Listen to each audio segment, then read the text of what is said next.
how my speech has changed after reading out loud for 15 days. Today is day 15 of reading out loud, but day 1, we could barely get through a sentence. Day 5, we started to get people laughing at us because it was embarrassing. All the way to day 15, where I am now. And I would say that reading alone, I've learned a lot. Using a pen technique has helped me enunciate my words a lot more effectively. Today, we are continuing on from the book. We're going to go a little bit longer today to make up for the days that we missed. It's a Monday, and let's get straight into it. We started step 3, which is the solutions list. And now in the solutions list, this is talking about the value offer. Step 1 was identify the dream outcome. Step 2 is list the problems. And now we're at step 3, which is the solution list. And I did read the solution list in the last version of this, but I'm going to go over it again. Solution list. Now that we have our dream outcome and all of the obstacles that will get in someone's way, it's time to define our solution and list them out. Creating the solution list has 2 steps. First, we are going to transform our problems into solutions. Second, we are going to name the solutions. That's it. So let's take a look at our list of problems from earlier. What we're going to do is simply turn them into solutions by thinking. What would I need to show someone to solve this problem? Then we are going to reverse each element of the obstacle into solution-oriented language. This is copywriting 101. It's beyond the scope of this book to get into, but simply adding how to, then reverse engineering the problem will give most people new to this process a great place to start. For our purpose, we are giving ourselves a checklist for exactly what we are going to have to do for our prospect and what we are going to solve for them. Once we have our list of solutions, we are going to operationalize how are we actually going to solve these problems.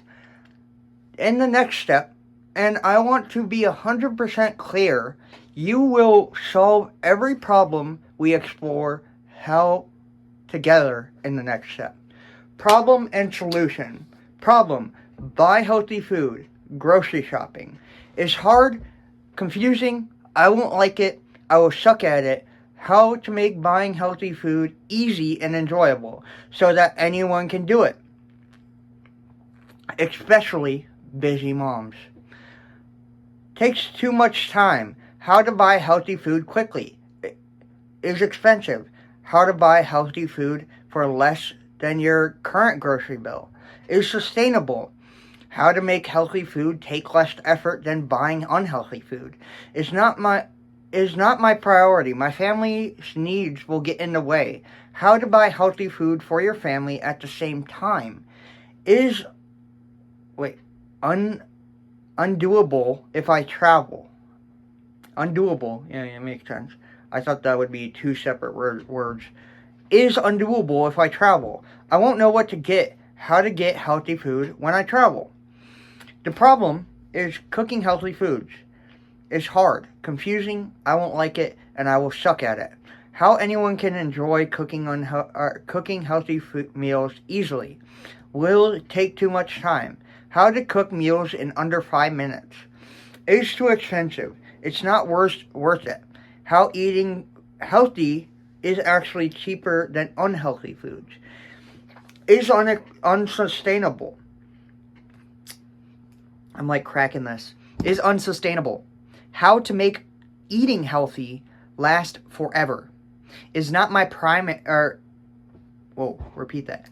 It's not my priority, and my family's needs will get in the way. How to cook despite your family's concerns.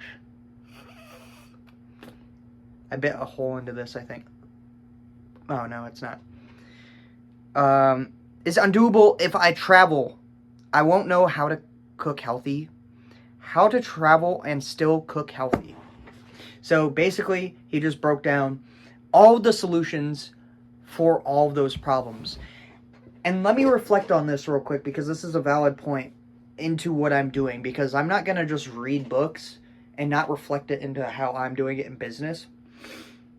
But a lot of the time, like, somebody will come up to me and be like, what is an ad? And I literally didn't have an answer for this at first. I think I made a video about this on my Wares Media channel about what an ad is, because I had to geek out. I didn't know what the process was.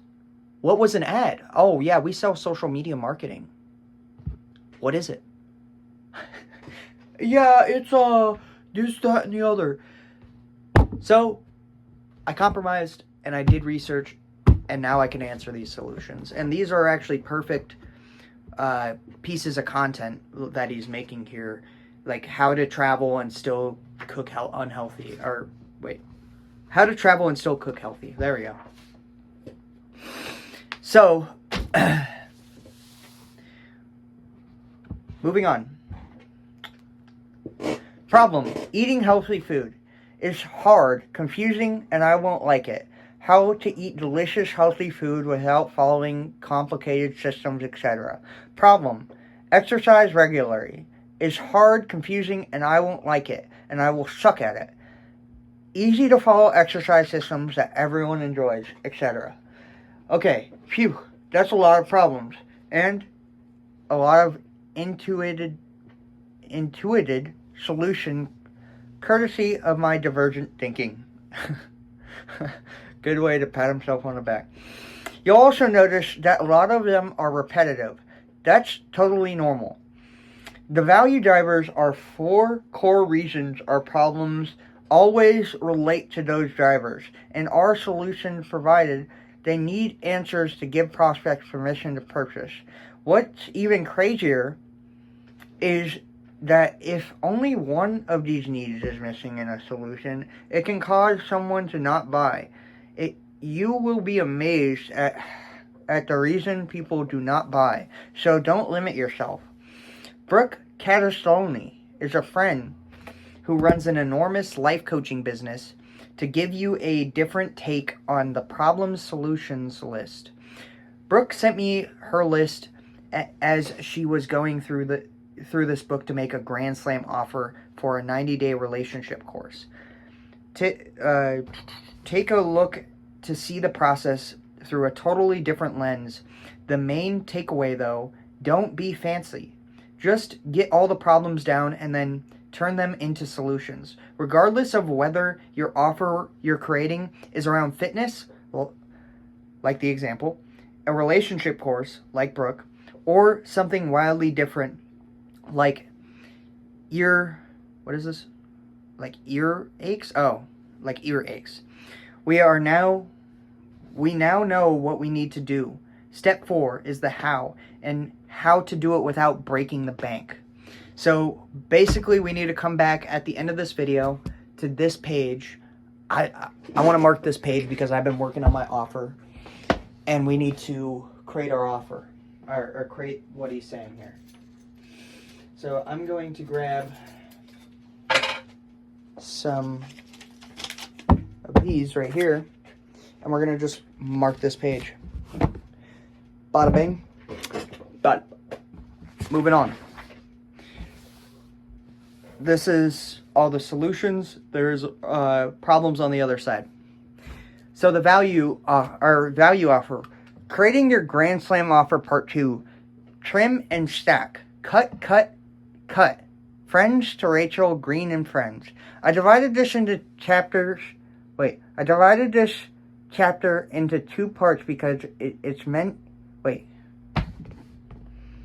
I divided this part into 2 chapters because it's the media section in this book. It's also the most important. Without a valuable product or service, the rest of the book won't be actionable. We just covered all of the problems we are going to solve. The second half of making your offer is breaking down tactically what we are going to do / provide for our clients. In theory, we'd all love to fly out and live with our customers to fix their problems. In reality, that wouldn't make a very scalable business. We need our offer to be incredibly attractive and profitable. That being said, if this is your first Grand Slam offer, it's important to over-deliver like crazy. Maybe flying out isn't such a bad idea in the beginning. Making some sales, then think about how to make it easier for your clients. You want them to think to themselves, I get all this for that, only that. In essence, you want them to perceive tremendous value. Everyone buys bargains. Some people just buy $100,000 worth of things over only $10,000 worth. Wait, reread that. Everyone buys bargains. Everyone buys bargains. Some people just buy $100,000 things for only $10,000. That's where we want to live. High prices, but a steal for value, like hopefully this book so far. In order to best absorb the notions of trimming and stacking, we need a mental reframe. Enter the sales to fulfillment continuum. When you are building a business, you have a continuum between ease of fulfillment and ease of sale. If you're lower, what you have to do is increase how hard your product or service is to sell. If you do as much as possible, it makes your product or service easy to sell but hard to fulfill because there's more demand on your time investment. The trick and the ultimate goal is to find a sweet spot where you sell something very well that also is easy to fulfill.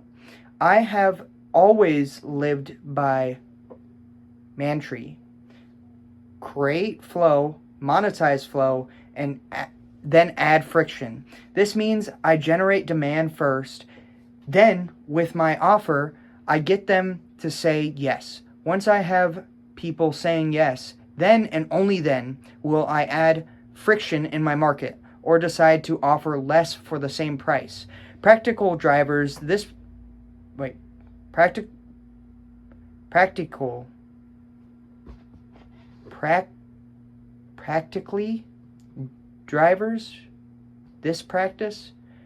practice. That's a weird ass word. Practically drives this practice. That's what it is.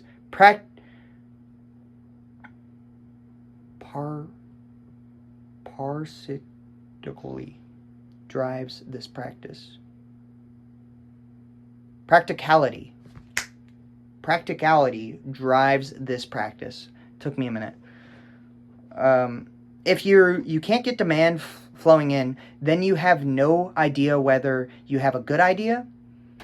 I'd rather do more for every customer and have cash coming in than optimize my business, but have zero cash flow coming in after and zero idea about what I need to do to better the service for my customers.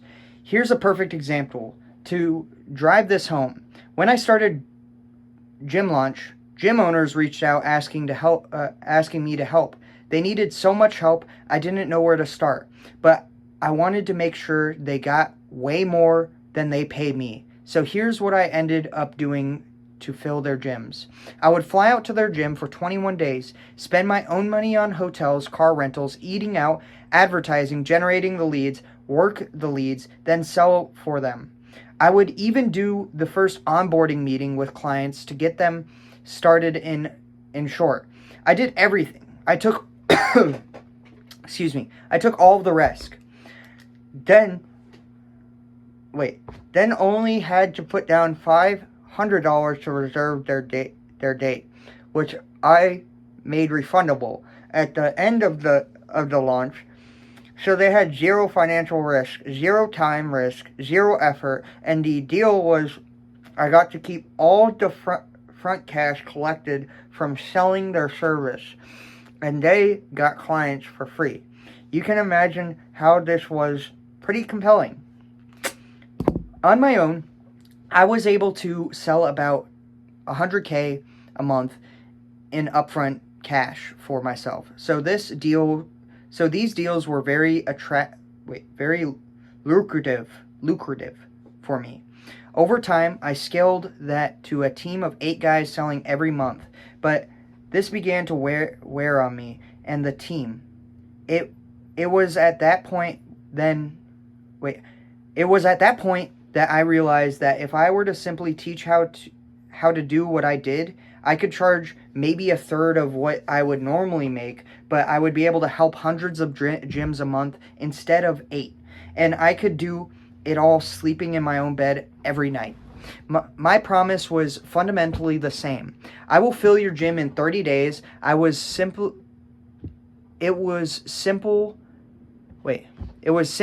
the how and what I did that changed. The how and what is what we are breaking apart. When talking to a business owner about their model, I tell them to create cash flow by over-delivering like crazy at first. Then use the cash flow to fix your operations and make your business more efficient. The revision process can be pretty seamless. You may not even have to change what you offer. You might just end up creating systems that create the same value for the customer, but cost you significantly less resources. Ultimately, this is how businesses beat one another. Understanding this will be important as you scale your business. Now we've established the importance of Fulcrum and how to approach the sales fulfillment balance at the outset. Let's cover the last 2 steps of creating a Grand Slam offer. To recap quickly, remember that we covered identifying dream outcomes, listing problems, and determining solutions. Step 4, creating your solution delivery vehicle, the how. The next step is thinking about all the things you could do to solve each of these problems you've identified. This is the most important step in the process. This is what you are going to deliver. This is what you are going to do or provide in exchange for money. For the purpose of keeping creativity high, divergent thinking, and think about anything you could possibly do. Think of all the things that might enhance the value of your offer so much so that they would be stupid to say no. What could you do that someone would immediately say, all that? Seriously? Yes, I'm in. Doing this exercise will make your job of selling so much easier, even if you came up with something you're not actually willing to do. It's okay. The goal here is to push your limits and jog your brain into thinking of different versions the solution you'd normally default to. This is where you get to flex your entrepreneurial creativity. Reminder, you only need to do this once, literally one time for a product. That may last for years. This is high value, high leverage work. Your ultimate goal, you're ultimately getting paid for thinking. You got this.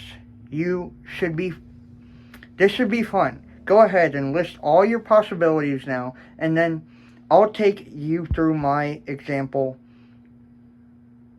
I'll just use the buying food problem from earlier as an example. I like to group things by how many people I'm going to deliver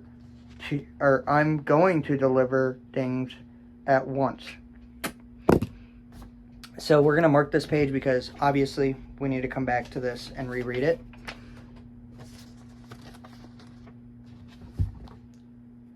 Boom.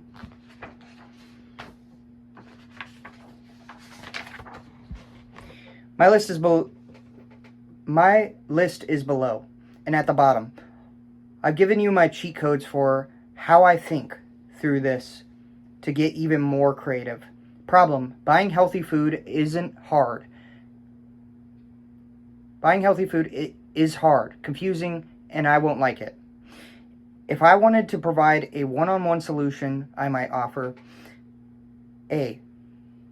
In-person grocery shopping, where I take clients to the store and teach them how to shop.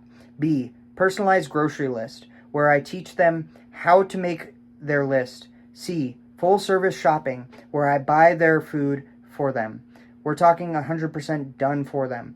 In-person orientation, not at a store, where I teach them what to get. E. Tech support while shopping, where I help them if they get stuck.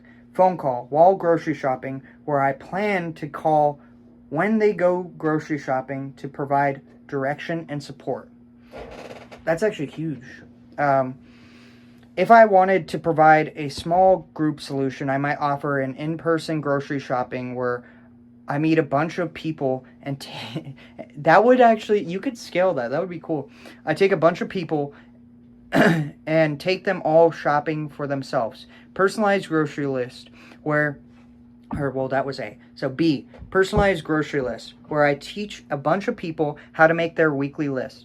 I could do this one time or every week if I wanted to. C, buying their foods for them, where I purchase their groceries and deliver them as well.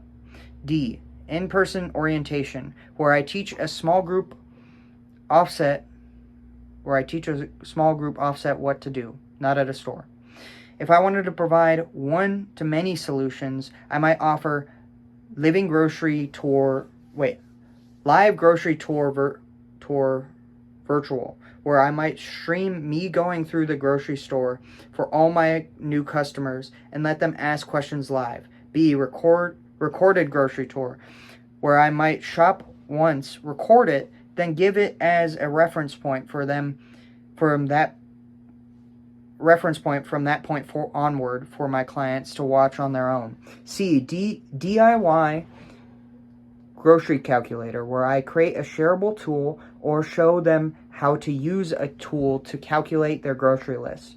D, predetermined list, where each customer plan comes with its own grocery list for each week. I could make this ahead of time so that they have it, then they could use it on their own.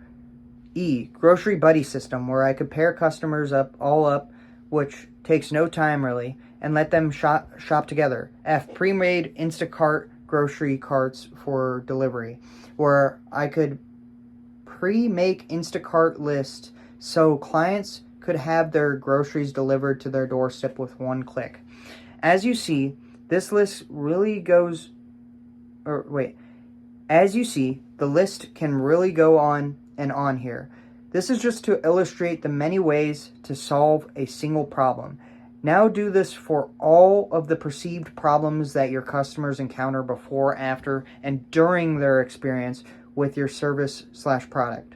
You should have a monster list by the end of this. Product delivery cheat codes. What's that? You're having trouble being creative? I'm going to give you a cheat code list right now, kind of like I did with the brick example. The brick could be gold or plastic or have holes in it, or it could be a Lego brick, etc. Here are my cheat codes for product variation/enhancement and a visual to break down the process from my consulting deck. I'm going to call it there.